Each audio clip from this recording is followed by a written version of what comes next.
Okay, so I'm about to go for a walk because it's lovely and sunny outside with Louie, my dog. But I'm waiting for my Apple Watch to charge. So I was like, you know what? While I wait, let me do my May wrap up. Okay, so I read 10 books this month. 10.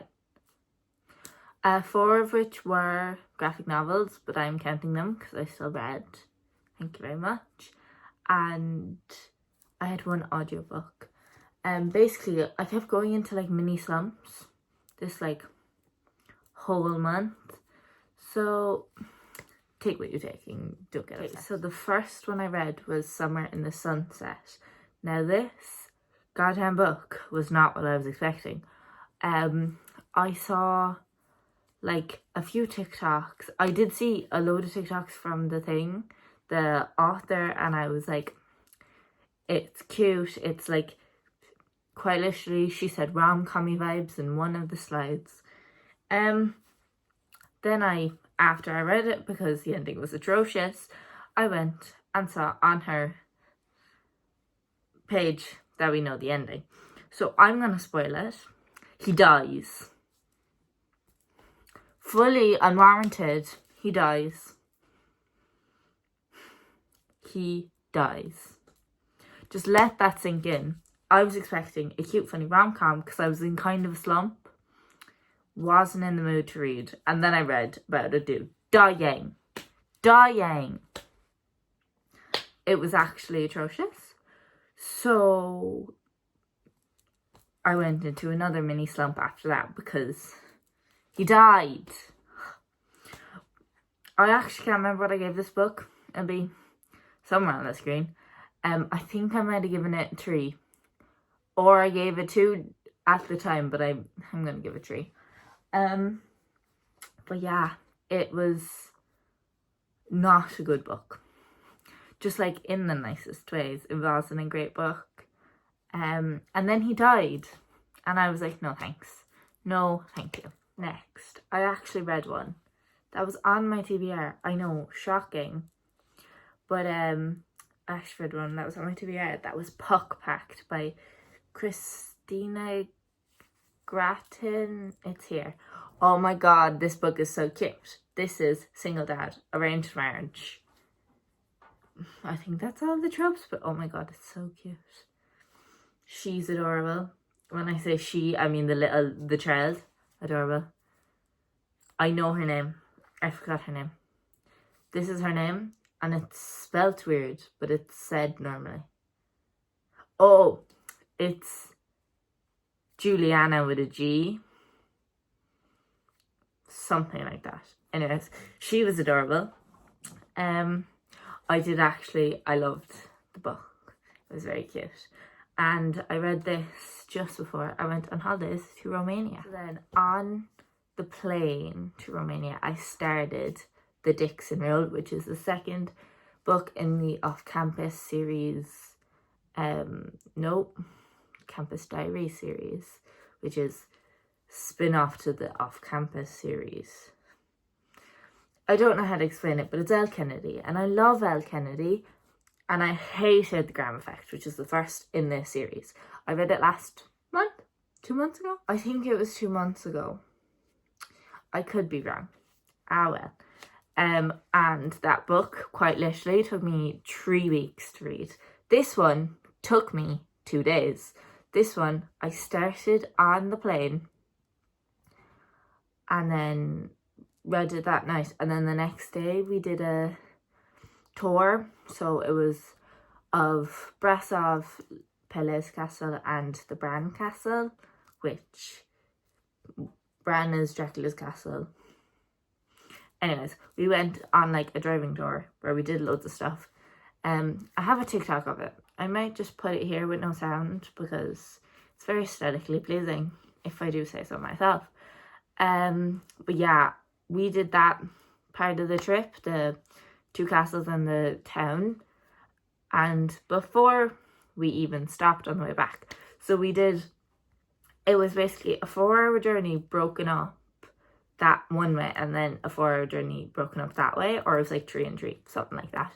Anyways, And before we even got out of the plane, got out of the car at the last stop, which was basically just to get a drink and petrol or whatever, I had finished the book. Now, everybody, I saw TikToks, and at the end of it, everybody was like sobbing, and they were like, I was not expecting this. This was so bad. I did not see what actually happened, and I called it. I called it very early on. Ask Bex. I literally texted her going, I know what's about to happen. So I called it very, very quickly. And it didn't make me that sad. Was it sad? Yes.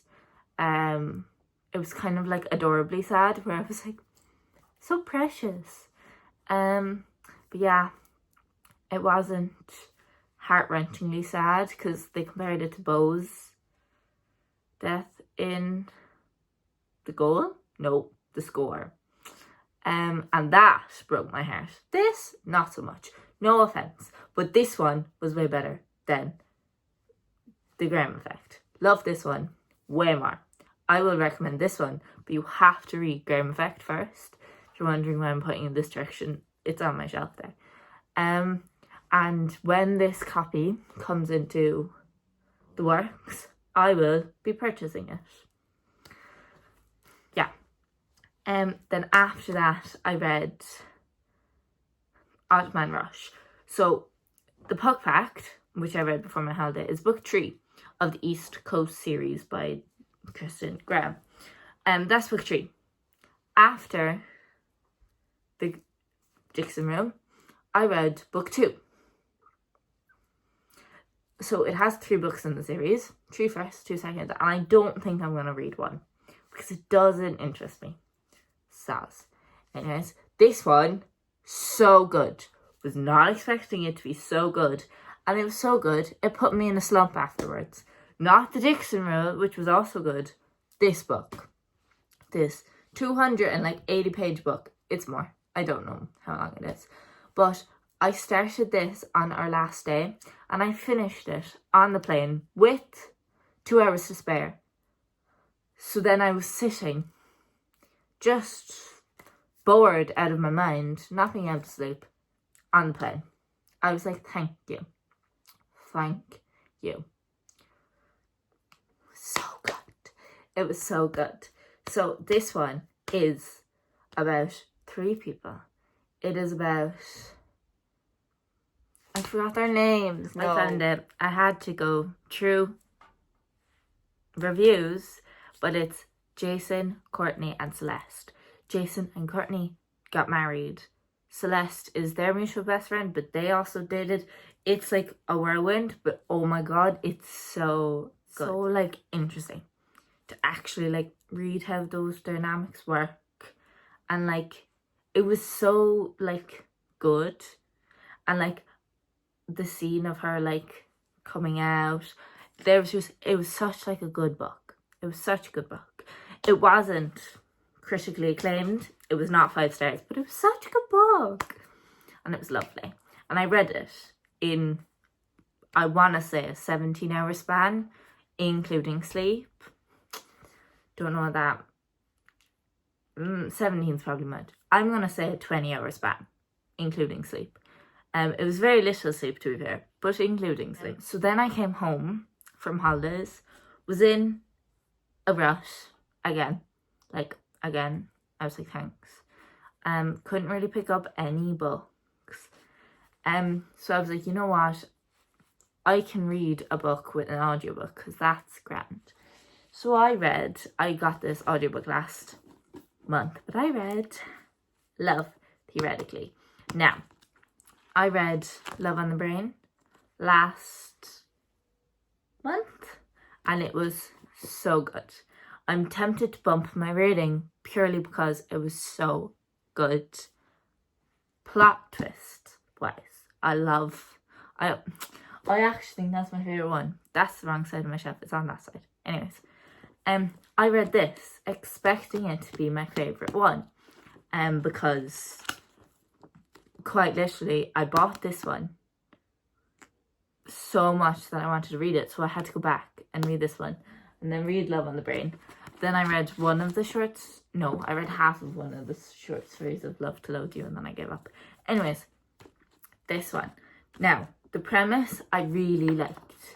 I also liked the politics of it, because, like, I don't know the politics of theorists, experimental and physicists, experimental and theorists. Anyways,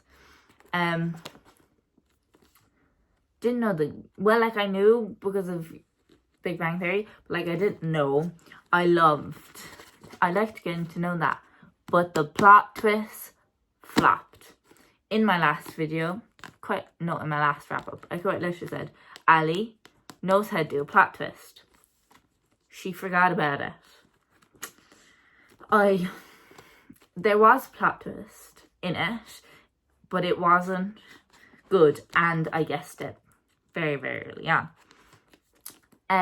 Like, very, very early on. Like, here, I guessed it. Anyways. But yeah, it was good. I did like it. I loved Jack. I want to say I loved Elsie, but she also kind of annoyed me.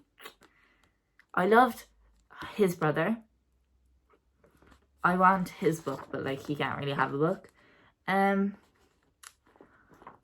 yeah, it was a good book, but I was expecting Ali's twist, like Miss Hazelwood's twist. Miss Hazelwood did not have a good twist, which really let me down.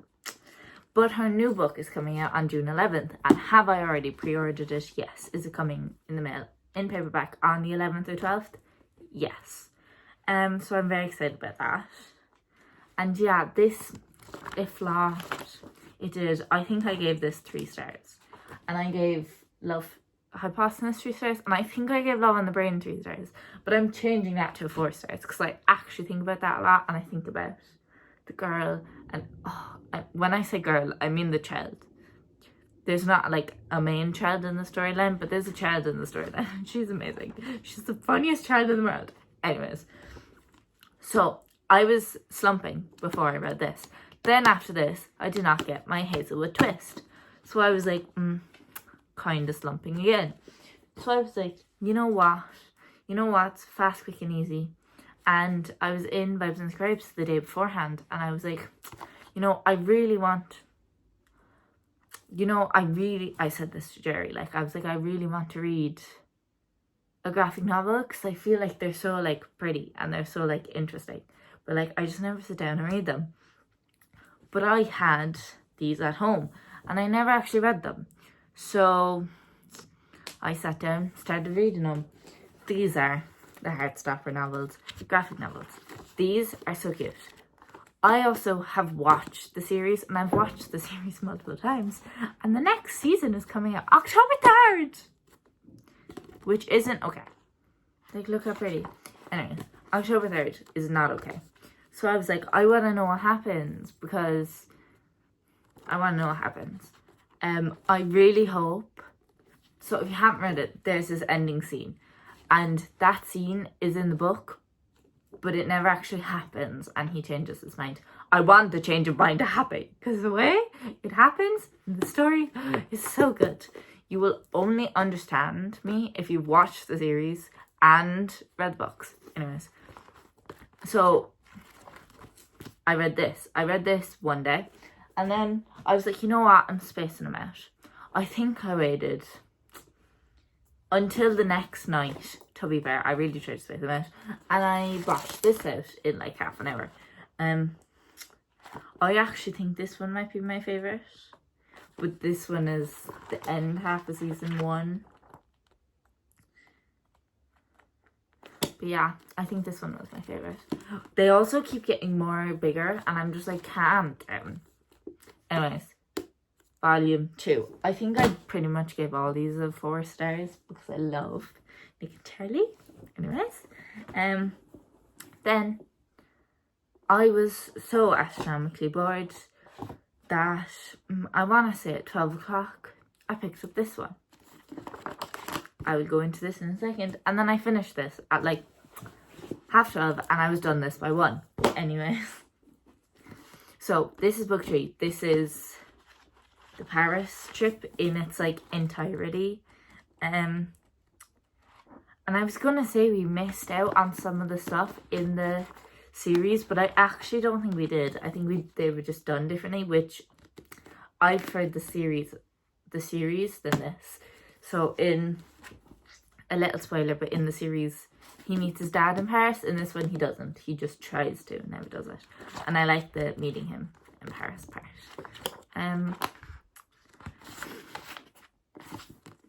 But yeah, Heartstopper 3, and then I read Heartstopper 4, which this one is so sad.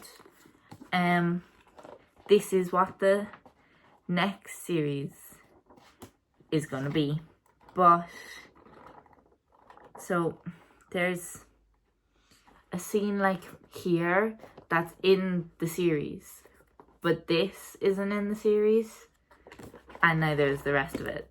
So, oh, I found it. No, I didn't. I lost it again. This part is in the actual series, but all of this isn't. So I'm very confused what they're going to do for that. Because like there were important parts of the story, and I really hope they do the beach day. They also, Charlie has a younger brother. They cut him out from the thing, the TV series. But yeah, this one is the like follow on from the thing, but I'm really confused how they're gonna do it. So I still get a bit of mystery. When I did a deep clean in my room, I listened to the audiobook of The Bridge Kingdom. Now I've already read this. I read this in 2020. I think I said that in my video, but I read this in 2020 when I first got into reading, and I did love it, but I didn't really remember it. And the audiobook is free. With Kindle, nope, Amazon, no, Audible. So I downloaded the whole entire series and I did the first one of this. So it's such a cute story, and if you have Audible, I recommend you only, like, if you're only going to read it, listen to the audiobook, because they quite literally have storm sounds before each chapter, and then there's this like a chapter where she's fully out in the rain and it's rain sounds. It's phenomenal. So audiobook of this, and I'm currently 75 pages into Brutal Prince. So that is my reading month. Bearing in mind, this one, I went through subs, but I also had exams. So with the things, I should have read more, but I hit my 10 book quota and I was like, you know, that'll do, donkey, that'll do. Anyways, that was a bad accent. I'm going to go for a walk first of all. I might start The Trader Queen, which is the sequel audiobook. I have a little bit left, and I will see you for Sunday's video, which, be excited. I am having 2 videos coming out this week. So this one is coming out on, I'm going to say Wednesday. And then the next one is coming out next Sunday, but it's happening Sunday. So today's Friday. I'm doing something very fun on Sunday. If you follow my Instagram, you might figure it out. So follow my Instagram. Doing something very fun on Sunday. This is going out on, I'm gonna say Wednesday. I might do it earlier if I'm impatient. And then next Sunday is my very special Sunday video. I'm so excited. I'm so excited. I will see you next week. For me. For you, I will see you in like 4 days. Maybe a little bit more. But yeah.